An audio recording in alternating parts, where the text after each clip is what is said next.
Hello, good evening. I'm Rhoda Ngonzi, on sign language Elizabeth Nakakoni. This is News Tonight. Let's take a look at the top stories.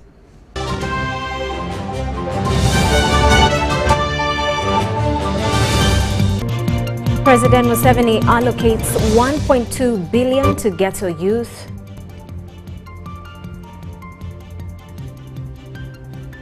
While government disowns Paddy Serunjoji Sobi, also known as Sobi.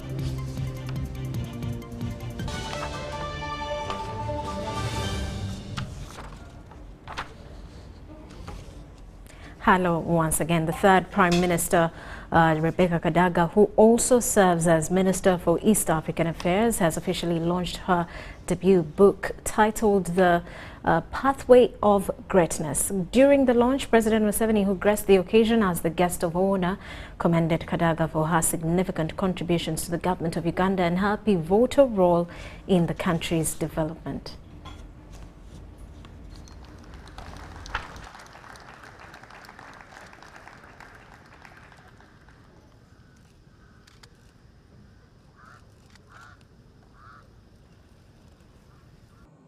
People tell me, we want to be like you. In many schools, children tell me, I want to be like you. But they are looking at the finished product. They don't know my journey. Some of them probably don't know I went to primary school or nursery school. They've seen me when I've grown up. So increasingly, I felt a need to try and explain my journey within the society, what has been possible, what has been difficult, the pitfalls, and so on and so forth. Rebecca is a very committed person, committed to what she believes in, and a fighter. She's also a fighter, that is for sure. So that's how I exploit some of our people. I said recently, now you are a fighter, you go and fight for East African Federation. And she's there really fighting, you can be sure she's really fighting for the East African Federation. So, and she has contributed to her area, Kamwenge and Busoga. She's always very active in those institutions of that area. The book that Rebecca has penned, as the title says, it is for the next generation.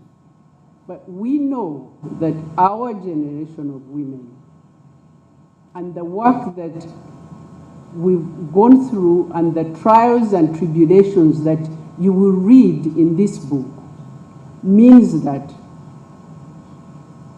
she has created a pathway.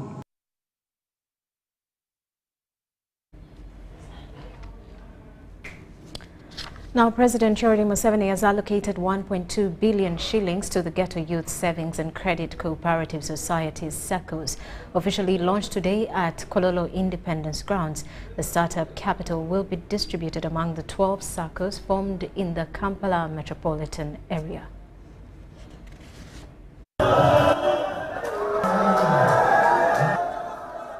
Ghetto youths in Kampala Metropolitan are concluding the year with a smile on their faces, courtesy of President Museveni, who has provided 100 million shilling setup capital to its SACCO.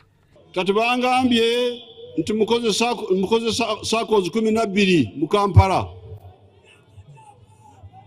SACCOs ezo buli SACCO okuva olwaleero ngenda kutandika ne miliyoni 10 mu buli SACCO.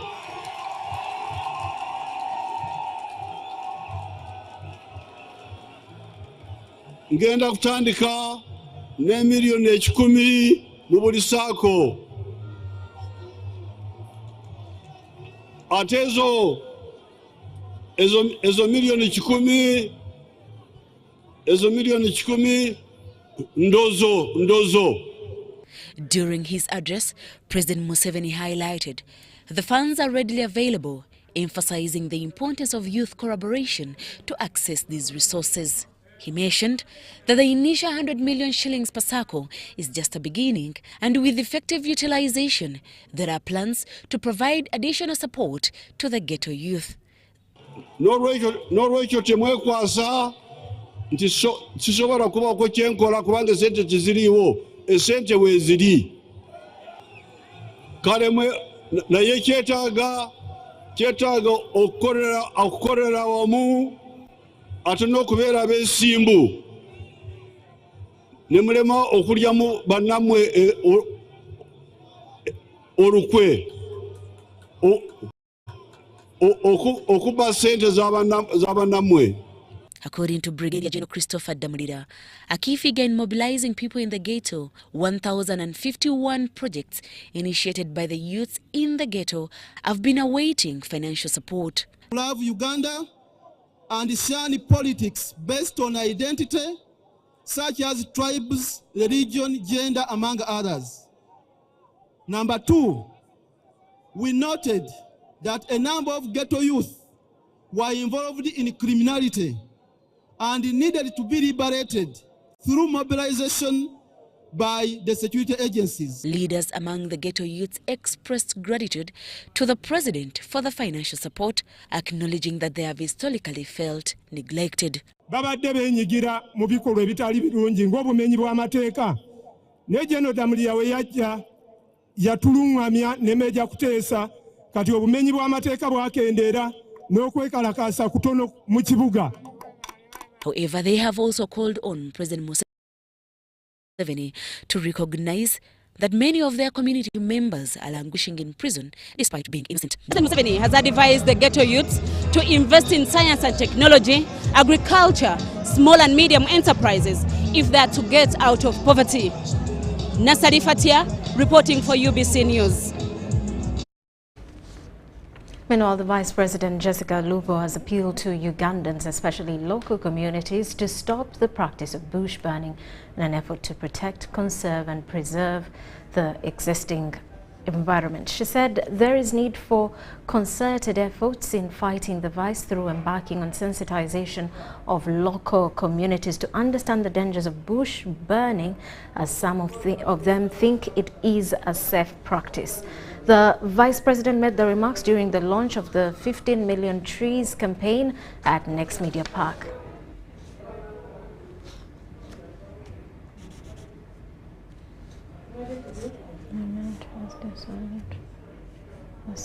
Confessed criminal and leader of the dreaded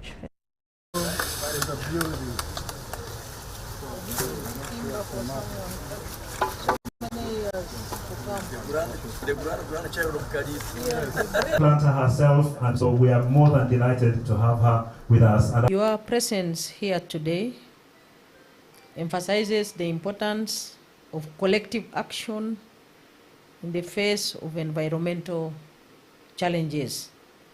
Your commitment to environmental stewardship is commendable, and it is heartening to witness such a distinguished gathering for a cause that transcends individual interests. Congratulations to our hosts, NBS TV, on the remarkable milestone of celebrating 15 years in the media industry. This achievement is a testament to your dedication to journalistic excellence and commitment to the public good. Today we gather here not just to celebrate this milestone, but to embark on a journey that exemplifies Next Media's commitment to environmental sustainability, the 15 Million Trees campaign. This initiative builds upon the legacy of the Tasa Obutonde and Tuve ku Kavera projects.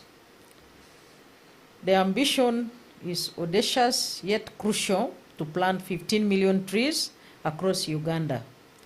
The 15 Million Trees campaign is a rallying cry for a nationwide passion for tree planting. And I think you are still following the population of Uganda. because at the time when His Excellency the President launched the 30 million trees, you have rightly said that Ugandans were at 30 million. And now you are launching another 15 million trees today, and we expect that the population for Ugandans is 45 million. So 30 million plus 15 million in the simple arithmetic is 45 million, which is 45 Ugandan people. It is about, the campaign is about elevating public awareness of carbon sequestration and its profound impact on mitigating climate change. It is about empowering communities to become active agents in sustainable tree planting initiatives. And it is about fostering strategic partnership that inspire collaborative action towards a greener, more resilient future.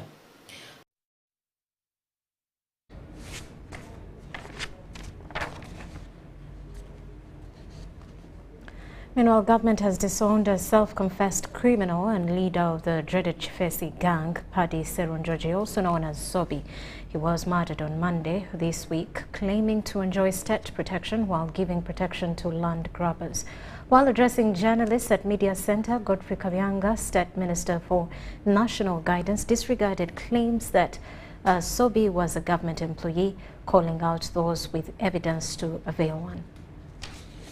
Zobi was not an employee of government. Despite Paddy Serunjoji's confession as a government employee enjoying state protection, government has disowned him, saying government identifies its employees. Every employee of government is officially appointed, has an ID of government, and has a job description. On several occasions, has been arrested and served his sentence. Godfrey Kabyanga, State Minister for National Guidance, has disregarded statements that the late worked with government officials. It's good for the family now to approach CID and say, you know, we have government officials who were working with what? With Zobi. So that they give them information and those government officials will be called to make reports. Because if they can call a minister at CID, so what other government official is bigger than a minister? Kabyanga further affirms that government is investigating the murder, hence warning the public against mob justice. The family say government should investigate whether it is Zobi, whether it is any other person who is not known. When such a person dies mechanically, government must investigate. Because the case is Uganda government versus. So government must investigate any murder. The late Paddy Serunjoji, known as Zobi, was murdered in Madugomba on Monday this week, but the cause has not been yet confirmed. I can only pray that his soul rests in peace. Irene Faith Nantongo, Henry Okrut, UBC News. The first Deputy Prime Minister, Rebecca Kadaga, who also serves as Minister for East African Affairs, has officially launched her debut book titled The Pathway of Greatness. During the launch, President Museveni, who graced the occasion as the guest of honor, commended Kadaga for her significant contributions to the government of Uganda and her pivotal role in the development of the country.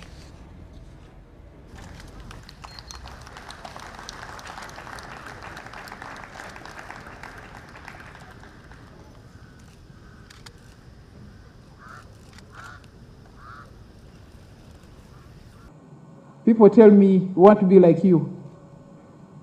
In many schools, children tell me I want to be like you. But they are looking at the finished product. They don't know my journey. Some of them probably don't know I went to primary school or nursery school. They've seen me when I've grown up. So increasingly, I felt a need to try and explain my journey within the society, what has been possible, what has been difficult, the pitfalls, and so on and so forth. Rebecca is a very committed person.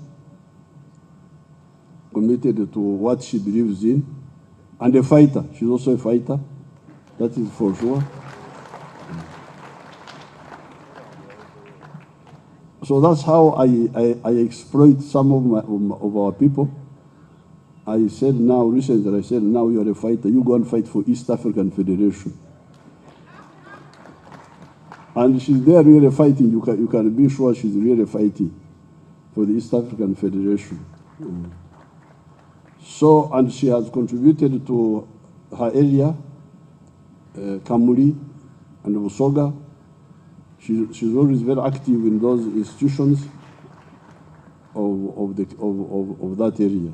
The book that Rebecca has penned, as the title says, it is for the next generation.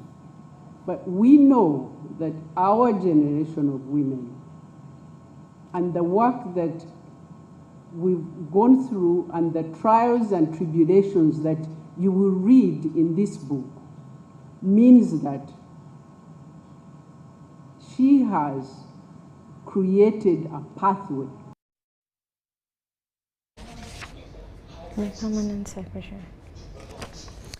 Now, residents of Kitehurira village, Kabandara parish in Kamwenge, are fleeing their ancestral homes after an attack by the Allied Democratic Forces, ADF, last night resulted in the brutal killing of 10 people.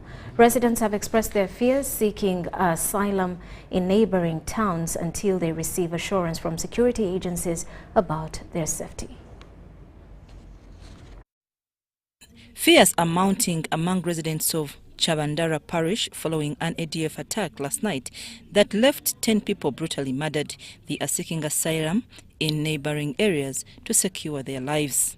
Residents say ADF rebels who attacked their villages have not been captured, and they suspect another attack as they don't see any security personnel patrolling the area. This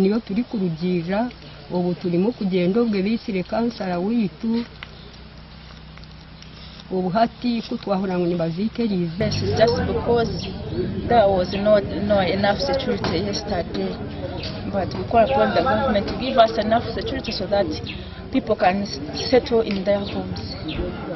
Among the people who were killed include Esther Tushemerere, Chomuhanji Mary, Ahumuza Princess, Kugonza Rosette, Banyenzachi Margaret, Knight Margaret, a councillor from Kitehurire Cell. Residents at the barrio narrate what transpired and eulogize her as a person who cared for all. Leaders condemn the ADF Act and appeal to the community to stop escaping from their homes, assuring them that the situation will be contained by security agencies. We are very grateful that UPDF and the security organs have come in to support beef up the security within the area. I'm calling upon our people to go back to their homes and work.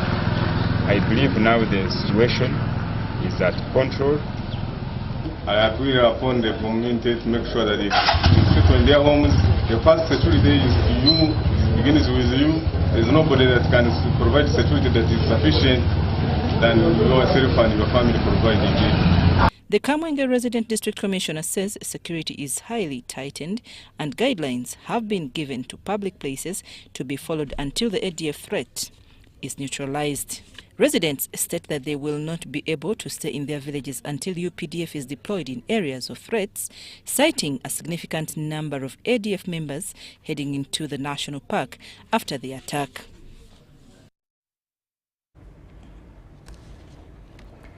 And the Permanent Secretary, Ministry of Foreign Affairs, Vincent Bajide, has received ICT equipment from the United Nations Development Programme to aid in the readiness of the non-aligned movement and the G77 plus China summits. These summits are slated for January next year.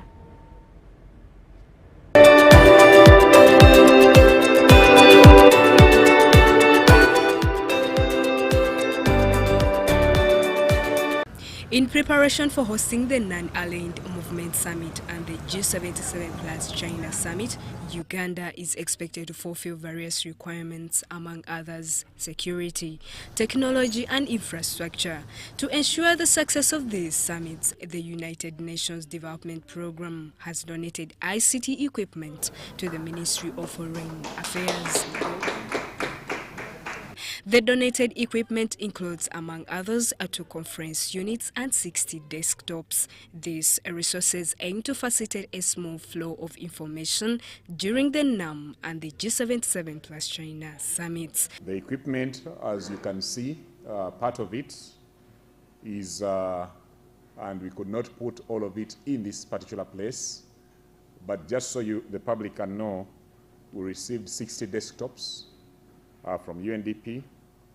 We received 2 heavy-duty photocopiers, 2 desktop printers, 35 Wi-Fi access points, and 2 conference units.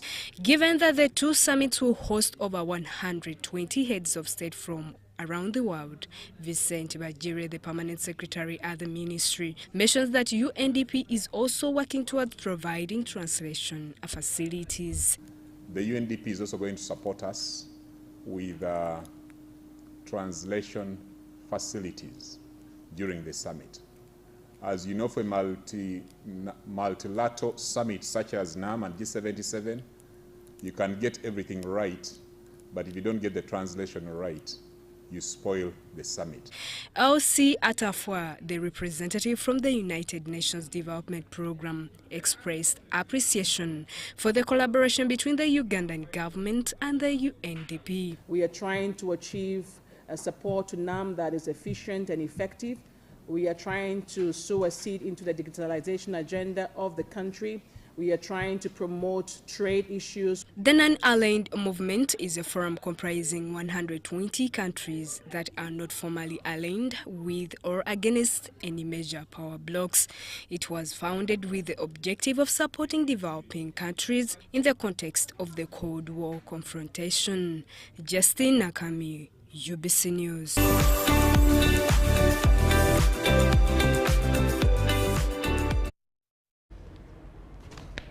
Now, despite the reopening of the Uganda-Rwanda border, challenges persist affecting trade and free movement of people. Uganda and Rwandan security authorities recently participated in a significant cross-border meeting, the first of its kind since the border's reopening on 31st January 2022.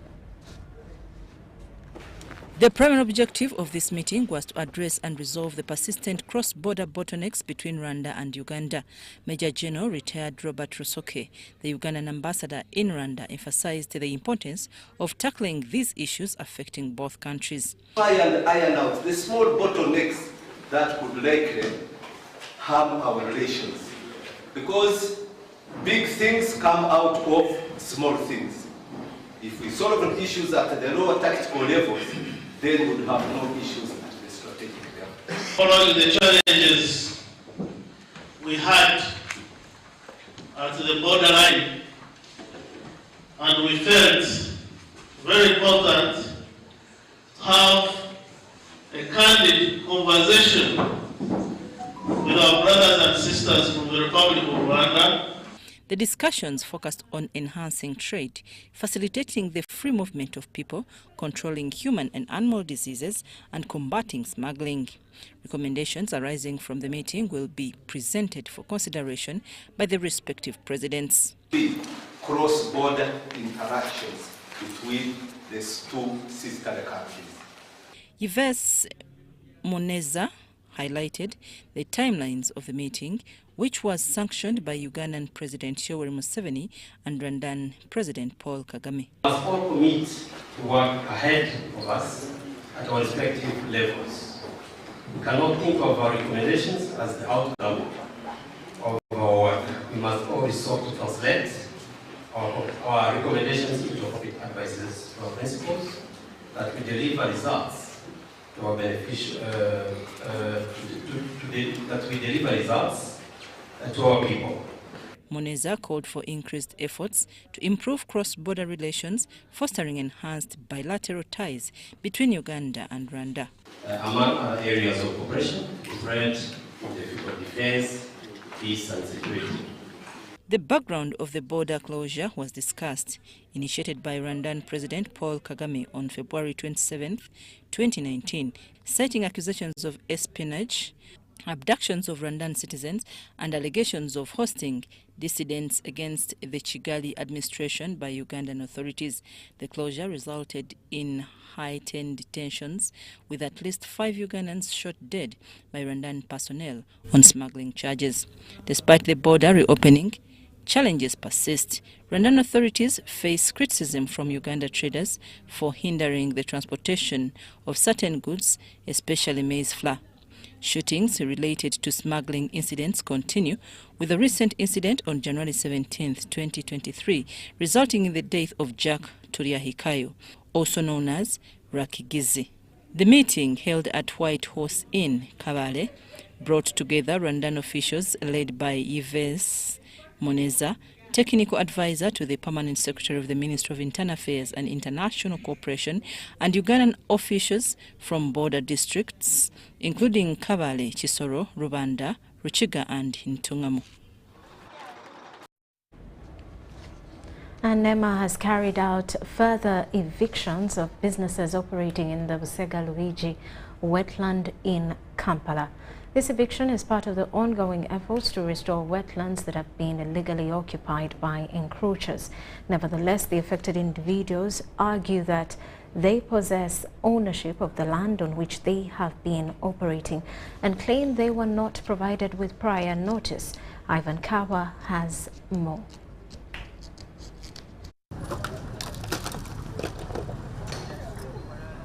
The eviction of encroachers on Luigi Busega wetland has entered day 2.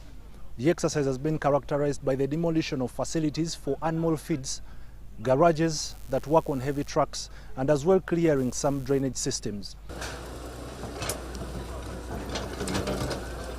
The affected residents argue that the National Environment Management Authority did not notify them about this specific operation. They did not notify us. All this time they have been evicting people from the other side. Put it categorically clear that that's not true. This exercise of restoration has been taking place over the years. Last year it was there, over the years it has been there, and this year I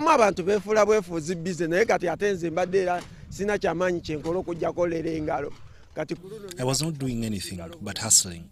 I'm now going to suffer. But people were notified and we did not take it serious. The owner of that business had his business destroyed. The tractor was just comfortable doing it. But how would you do that if you have a caring heart? The other category affected by the operation conducted by NEMA include businesswomen and men dealing in the timber business. Most of them have brought trucks to ferry the logs since they had not been destroyed. Now, one might argue that these trees are actually extracted from the wetland in Luigi Busega. But business people here do argue that they buy these trees from elsewhere, and this is a ground where they do all the other activities. There are those who had hope here. What hurts them is not the eviction, but the hope that has been destroyed. Locals argue that NEMA is conducting evictions in a selective manner, emphasizing that these actions specifically target their small-end businesses.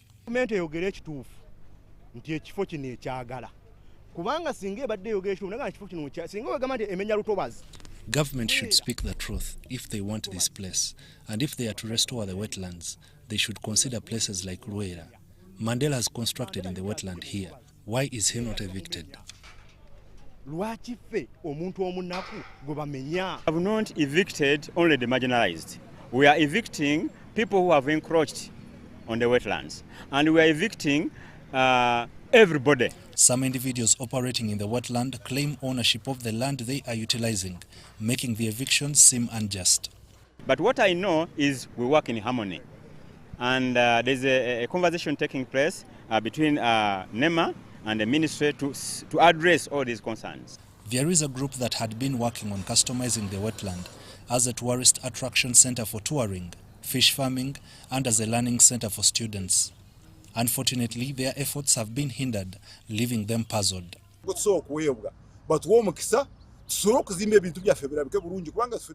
We should be given an opportunity to set up our ideas in order to support our generation and the coming generation.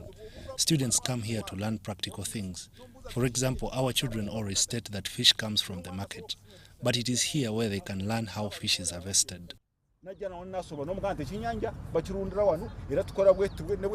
want to tell Ugandans that NEMA has not supported this person, this gentleman, and he was doing this thing outside the law. And that's why we evicted him. On the flip side, this eviction has turned out to be a blessing in disguise for scrap dealers who collect scrap for sale. Ivan Kahwa and Dan Lugemwa in Kampala.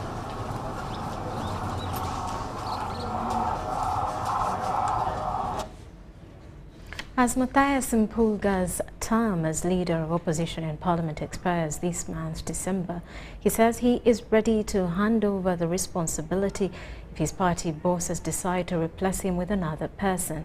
Mpulga said this during the opposition mid-term performance review meeting at Parliament earlier today.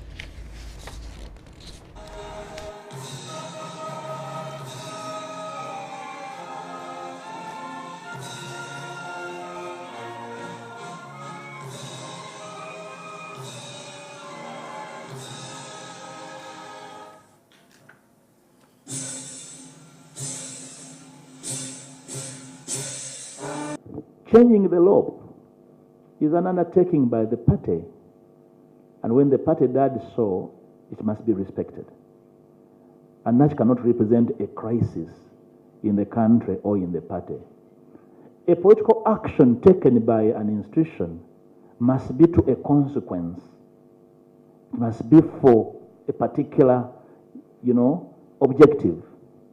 And that objective should be left to the National Executive Committee of NUP, to which I am a member.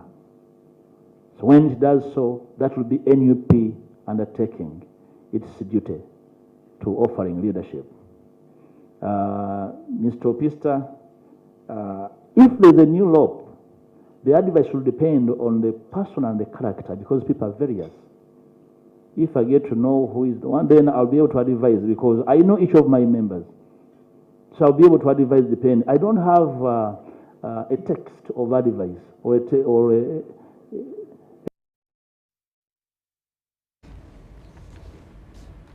Meanwhile, the Minister for Finance, Planning and Economic Development, Rebecca Kadaga, has issued a stern warning to those attempting to sabotage Uganda's oil and gas sector.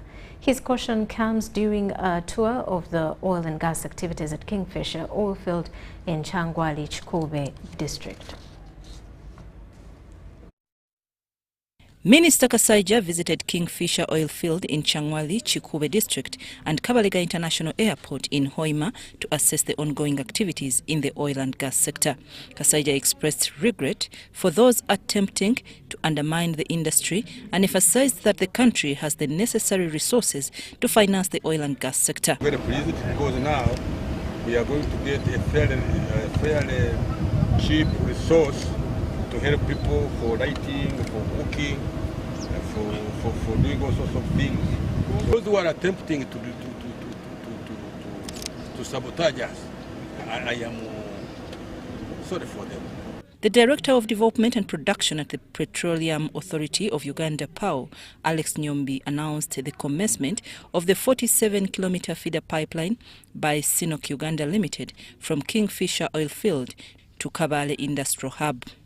The pipeline will ultimately connect to the East African crude oil pipeline, EACOP. A pump at Kingfisher will generate the necessary pressure to transport the oil to Kabale. 1,400 something. Yes, that one will have several pump stations. It is going to have 6 pump stations and 2 pressure reduction stations. So one pump station is here in Kabalega, the first one. The second one is around Zimbabwe. The third one is in Tanzania. Zakaria Lubega, the corporate affairs manager at Sinok Uganda Limited, revealed that over 700 people affected by the feeder pipeline have been compensated and resettled. A lot of those are resettlement forms for the persons who are physically living on these pieces of land that we have acquired for this project infrastructure development. And we've supported those communities. First of all, we did full compensation and resettlement, but also implemented some livelihood restoration programs to support these people not to be negatively impacted in terms of the livelihoods. Simultaneously, the construction of Kabalega International Airport has been extended by 2 months. The airport, currently at 95% completion, was initially scheduled for handover on December 26th this year, but has been postponed to February 26th, 2024. In February 2018, the government of Uganda selected Shikun and Binui, an Israel construction firm, to build the airport at a cost of $309 million. Civil work commenced in April of the same year. Amos Morisa, the spokesperson for SBC Uganda Limited, stated that some completed sections include the runway, navigation aids, air-ground lighting system, among others. Tower, and the moment the controller switches on a certain light, then the pilot will know what to do or where and which direction to take. So today we have tested the rest. They are all okay. And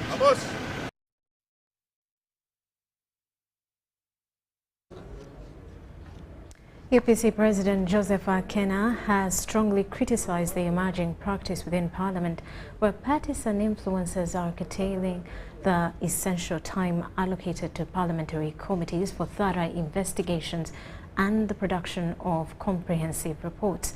Akena, while speaking at the party's headquarters at Uganda House, expressed concern that this trend is contributing to the country's economic setbacks.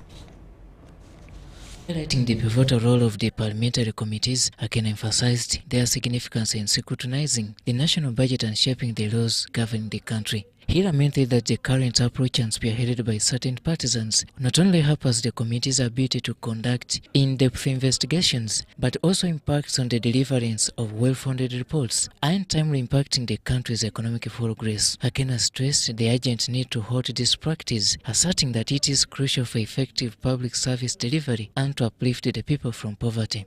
And there's nothing illegal about a supplementary, but give the committees time to look at those particular elements of the supplementary and see whether it is worth it, whether it was something which was unforeseen or unforeseeable, and therefore it falls in the criteria of supplementary. But it's a very unfortunate practice which is becoming more and more frequent in Parliament these days. The UPC also addressed the postponed LC1 and LC2 polls, urging party members to persist in mobilizing the public and staying prepared for the rescheduled elections. The government did not have sufficient funds, as requested for by the Electoral Commission, to hold the LC1 elections. So it now touches on the question which was raised earlier. If we don't have funds, are we using the little funds which we have in the right way or according to the priorities which are before us? So those are one of the issues which we need to look at. In my case, I've told the members, be on standby. Whenever those elections come, we shall be ready to participate in those elections. Furthermore, discussions centered around various issues requiring attention to better serve the people of Uganda, encompassing education, agriculture and health.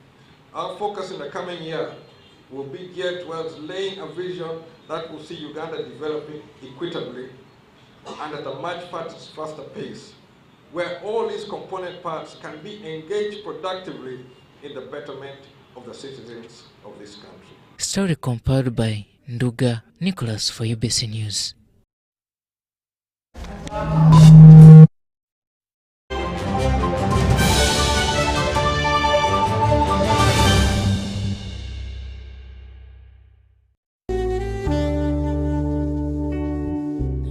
Metu Bus Industries, Namamve, the manufacturers of buses for transporters, schools, tour operators, and special purpose vans and any customized vehicle. Metu Bus Industries offers a range of buses known for safety, comfort, and reliability.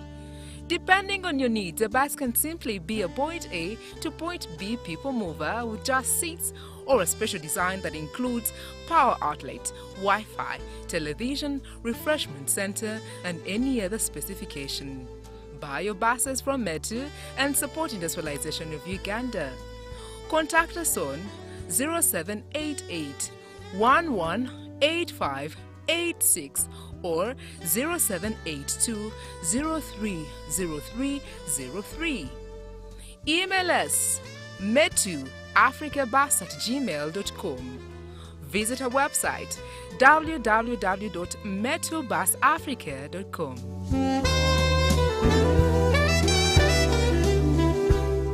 When it is KB o'clock, you need more from your voice bundles. That's why MTN is offering you more minutes across all networks that don't expire. Buy the new 90-minute Freedom Bundle at 5K or the 200-minute bundle at 10K and just with no limit. Katiteri ate, no excuses. Make the call now. Dial *100*21# or use the My MTN app and enjoy your Freedom Bundle today. MTN. Together we are unstoppable. Terms and conditions apply. MTN is regulated by the Uganda Communications Commission. In this family, we can't agree on anything. Martha. We can't even agree on what to watch. All the games to play. Martha.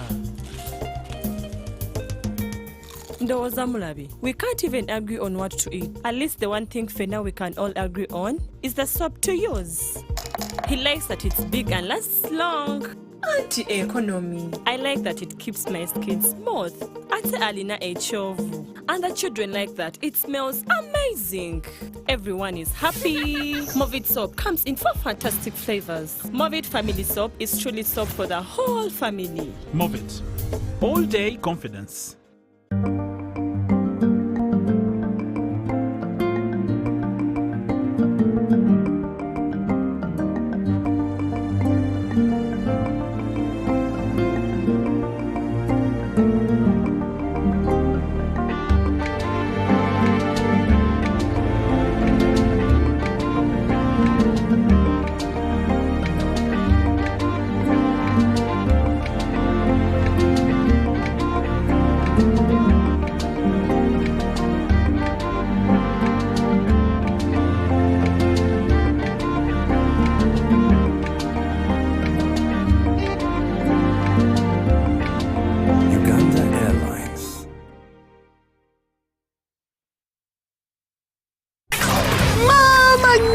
Ino internet wenyukanga ekizungirizi ate kamera ya yolumamyo banange ebyandaka ku buggo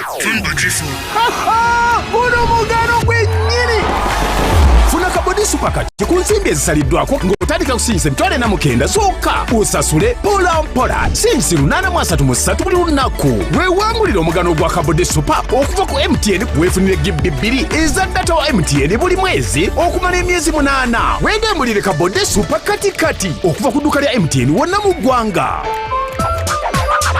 Everywhere you go, MTN ekolera wansi w'amateeka ga UCC. At Timex Nutrition Center, we advise you on the right foods to eat, exercise profile to adopt, and lifestyle strategies which are compatible to your blood group and genotype. This empowers your body to prevent and treat many diseases like diabetes, blood pressure, arthritis, ulcers, obesity, and many others. For more information, find us at our head office in Kampala on Nassa Road, Conrad Plaza, 2nd floor, or call 0758 819 952 or 0778 288 361. We also have other branches in Bara and Jinja.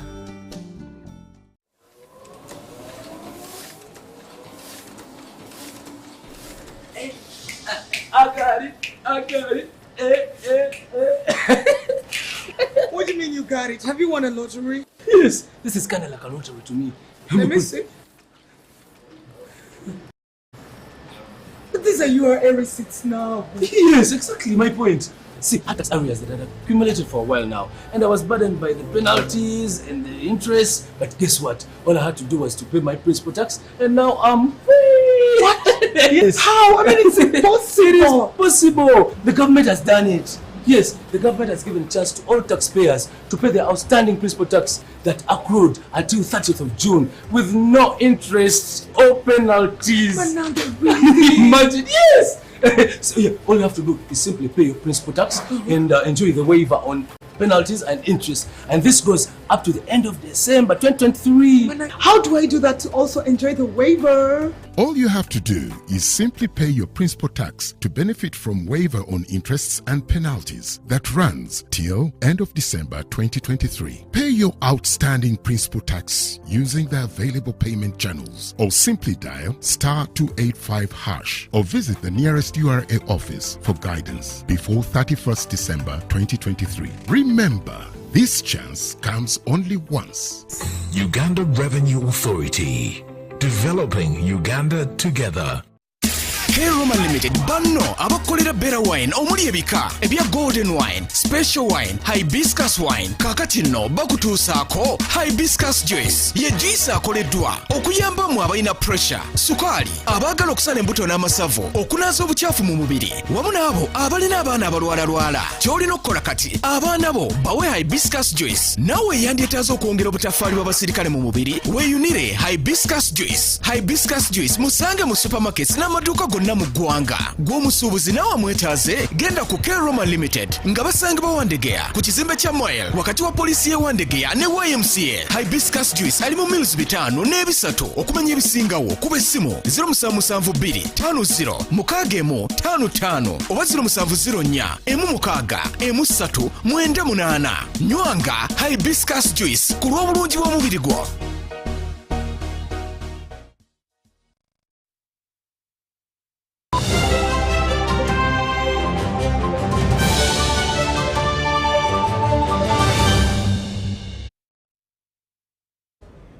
Welcome back. You are still watching News Tonight. Now in business news, the Uganda Electricity Generation Company Limited, UEGCL, has reported a net profit of 34 billion shillings, reflecting an impressive revenue growth of 63%. Minister for Energy and Mineral Development Ruth Nankabirwa made this announcement during the 13th annual general meeting held at Ministry of Finance. The substantial growth of UEGCL is related to increased electricity sales from the Naluval and Kira hydroelectric power plants. The company's remarkable 63% revenue growth in the 2020-2023 financial year is attributed to positive trade relations with neighboring countries and the stability of the power supply. And this is equivalent of 210.9 billion shillings. We moved from that to 346.7 billion shillings. This is it is somersault, and I hope that we maintain this. The company's growth trajectory is further supported by an asset increase from 7.2 trillion shillings in 2021-2022 to 7.7 trillion shillings, marking a 6.9% growth. Profit after tax also experienced a notable 22% increase. Because now we talk about 129 billions from 7.7, because of course you are aware that we brought on board Naruval and Chira and Namave. And if we are to do as they requested, to let them, you know, be able to be independent as a company, the profits will be high. So we hope that in the next year we will be seeing a release from the pressure that we've been putting on them. At the 13th annual general meeting, Minister Nankabirwa highlighted factors contributing to the success and challenges requiring special attention. So UEGCL has been grappling without us giving them money to maintain the plants, and O&M costs money. So moving forward, we've agreed that they will be able to get money to maintain. So I expect this also to have an impact on the performance. The upcoming commissioning of the Karuma project next year is expected to enhance the electricity scale-up program. The ministry plans to invest in an energy mix for acceleration. And we are introducing energy mix. We want to include solar energy. We are also working with the ministry, with the geothermal as a generation arm of the ministry. And we'll continue with the hydropower. We want clean energy specifically, and we're working with the ministry. When you hear that Karuma is being synchronized unit by unit, that means you are bringing on the energy mix more electricity which is being sold. During the annual general meeting, the board approved special funding for the generation company to conduct periodic maintenance on various generation plants. Abdul Nasir Lubwama for UBC.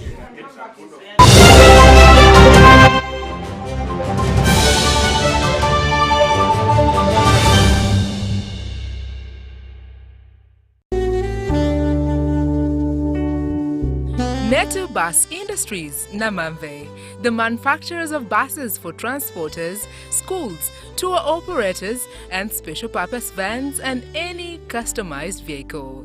Ghetto Bus Industries offers a range of buses known for safety, comfort, and reliability. Depending on your needs, a bus can simply be a point A to point B people mover with just seats, or a special design that includes power outlet, Wi-Fi, television, refreshment center, and any other specification. Buy your buses from Metu and support industrialization of Uganda. Contact us on 0788 118586 or 0782 030303. Email us metuafricabus@gmail.com. Visit our website www.metubusafrica.com.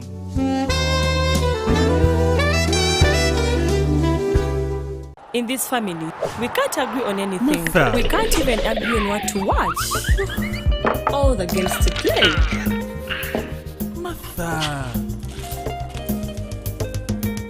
Ndoza Mulabi, we can't even agree on what to eat. At least the one thing for now we can all agree on is the soap to use. He likes that it's big and lasts long. Anti-economy. I like that it keeps my skin smooth. Ate alina echovu. And the children like that. It smells amazing. Everyone is happy. Movit soap comes in 4 fantastic flavors. Movit family soap is truly soap for the whole family. Movit. All day confidence. Meet Stone Atwine, the co-founder of Eversend, a startup that is building financial technology from Uganda to the world. From currency exchange to business banking, Stone and his team are doing it all. Stone embodies the grit and the commitment to take a startup from nothing to something. Stone, keep building. You are unstoppable. MTN, the Unstoppable Network, celebrates you.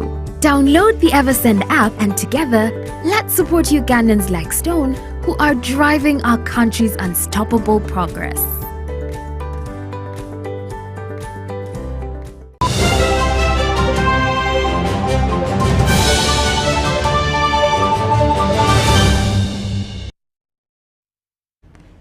And now in sports, Uganda Christian University, Ndeje and Makerere universities are shining at the ongoing inter-university games in Mukono.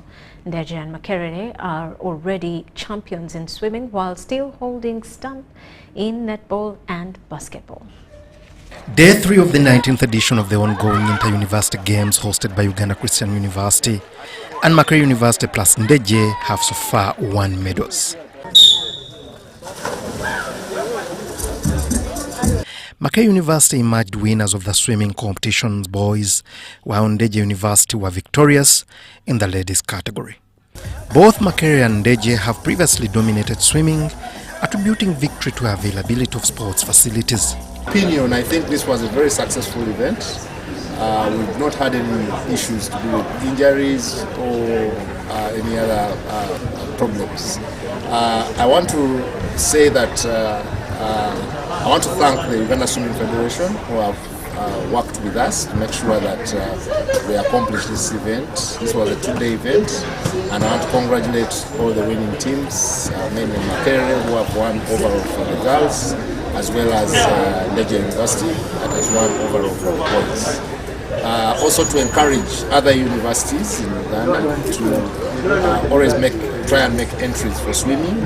Normally we've noticed that swimming normally has quite a few universities that participate, but we want to promote and develop the sport of swimming. So I'd like to encourage my colleagues from other universities to try and make entries in the future games. In the other games played, Kampala University, UCU and Makerere University Business School continue scoring big in football men. Kampala University sealed its position in the knockout stages after finishing their Group C games with 2 goalless draws against Bugema University and Mbarara University of Science and Technology. Victoria University and Uganda Christian University both topped their respective groups unbeaten. Kampala University and Kumba University qualified as second-positioned sides. In netball, host UCU, Ndeje University and Makerere University continue to shine, while Kampala University alongside Ndeje are scoring in volleyball and badminton. Action resumes Thursday for the semis in netball, football and basketball. Report compiled by Masho Miro for UBC News.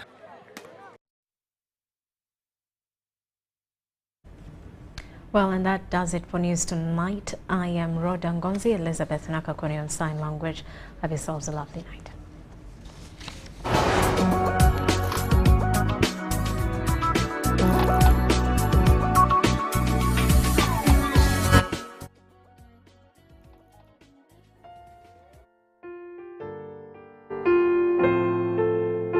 The family of the late John Wilson Mutebile of Kajuguta, Kabale Municipality, announces the demise of their eldest daughter, Mrs. Grace Businje Senzoga of Kacherere, Bufundi, Rwanda District. The late Grace passed on today, the 20th of December 2023, early in the morning at Mulaga Hospital at the Cancer Institute. All relatives and friends are informed. Vigil shall take place this Wednesday, the 20th of December, at her brother David Mutebile's residence in Kungu, Kira Municipality. There will be a funeral service at All Saints Cathedral, Nakasero, tomorrow, Thursday, the 21st